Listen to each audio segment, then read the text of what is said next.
Hello friends, welcome to Hindi story world.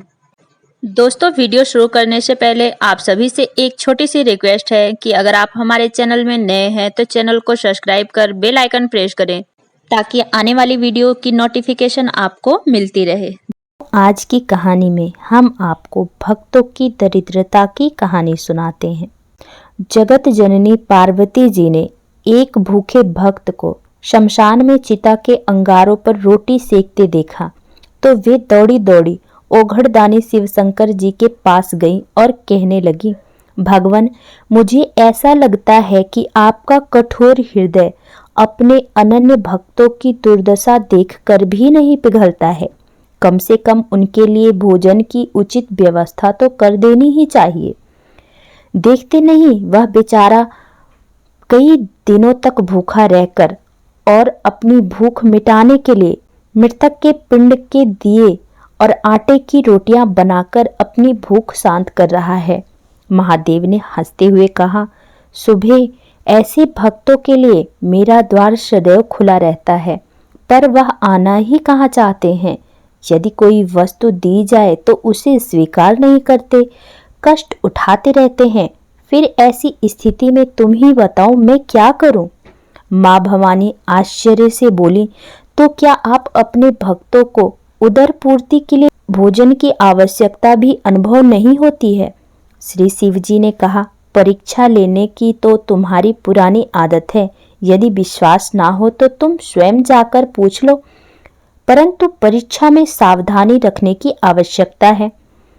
भगवान शंकर के आदेश की देर थी कि माता पार्वती भिखारिन का वेश बनाकर भक्त के पास गई और बोली, बेटा, मैं पिछले कई दिन से भूखी हूँ, क्या मुझे भी कुछ खाने को दोगे? अवश्य, भक्त ने बोला। केवल 4 रोटियां सेकी हैं, उनमें से 2 बुढ़िया माता के हाथ पर रख दी। शेष 2 रोटियों को खाने के लिए आसन लगाकर उपक्रम करने लगा।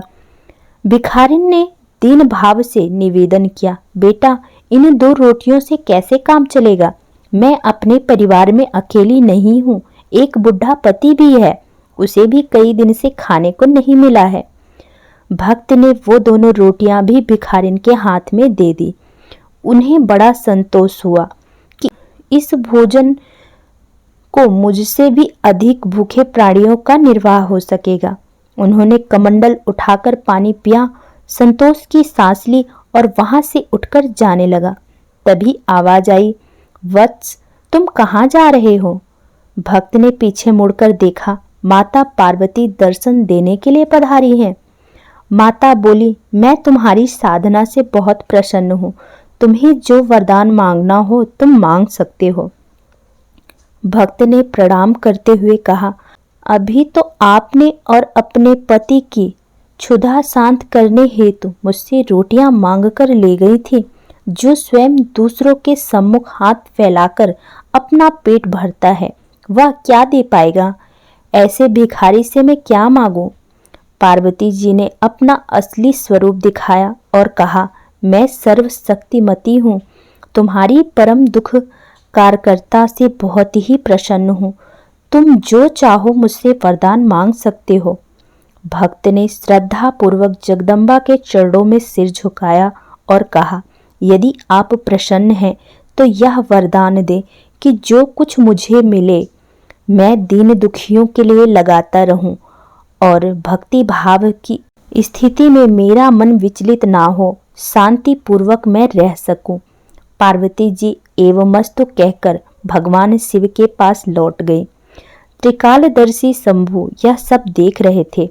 उन्होंने मुस्कुराते हुए कहा, भद्रे, मेरे भक्त इसलिए दरिद्र नहीं रहते हैं कि उन्हें कुछ मिलता नहीं है, परंतु भक्ति के साथ जुड़ी उदारता उससे अधिकाधिक दान कराती है और वे खाली हाथ रहकर भी विपुल संपत्तिवानों से अधिक संतुष्ट बने रहते हैं। भक्तजनों, उम्मीद करती हूँ यह कहानी आपको पसंद आई होगी। अगर कहानी पसंद आई है तो वीडियो को लाइक करिएगा। आपके एक लाइक से हमें मोटिवेशन मिलती है। मिलते हैं कुछ अगली कहानियों में, तब तक के लिए राधे राधे।